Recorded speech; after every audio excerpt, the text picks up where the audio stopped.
On a beau se plaindre des hommes africains, mais il faut avouer qu'ils ont du bon.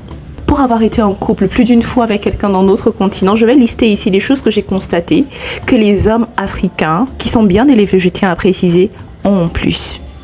Le sens de la famille. Les hommes africains que moi j'ai connus, qui ont une bonne éducation, ont un sens de la famille tellement ancré en eux. Chez eux, la conception de la famille n'est pas que les enfants, la femme, et puis voilà quoi, ça s'arrête là, le chien, le chat, non. Le sens de la famille va bien au-delà de ça. Les hommes africains qui portent leurs valeurs encore à cœur, je dis bien qui portent encore leurs valeurs à cœur, ne t'entendront pas te plaindre du fait que ta mère, ta petite sœur, ton petit frère, ton papa a un souci sans réagir, c'est impossible. L'homme africain alpha, aux valeurs bien ancrées, va trouver un moyen pour intervenir et parfois même à ton insu. Donc c'est-à-dire tu es là pendant que tu réfléchis encore à ce que tu vas faire.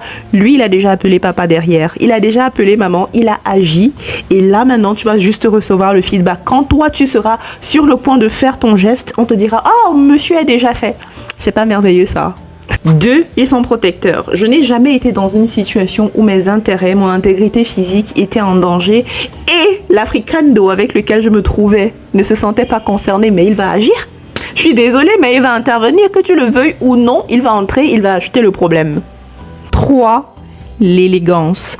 Je ne sais pas pour les autres, hein, mais moi je parle par rapport à mon expérience. Je tiens à réitérer ici le goût des bonnes choses. Donc c'est-à-dire la prestance d'un homme africain, tu vois un peu le truc, avec le savoir choisir, si je peux le dire comme ça.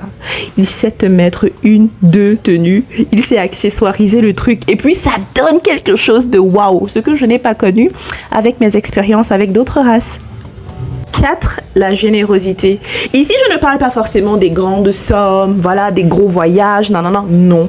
Du fait que tu es en couple avec quelqu'un, surtout dans la période où vous ne vivez pas encore ensemble. Il arrive chez toi, il ne vient jamais la main vide.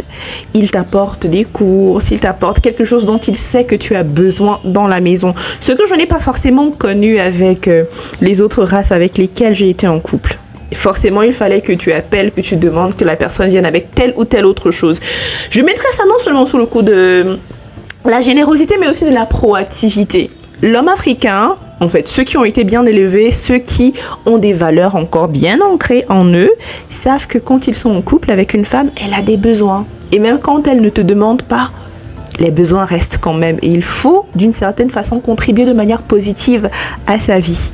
Avant de passer à la raison bonus, pour les membres de ma communauté de la jante féminine qui sont en recherche d'hommes africains généreux, bon chic, bon genre, proactifs et tout ce que j'ai cité là, Eyama est là pour vous tenir la main. Une plateforme 100% africaine qui vous permet de faire des rencontres avec une panoplie de choix susceptibles de vous rendre heureux.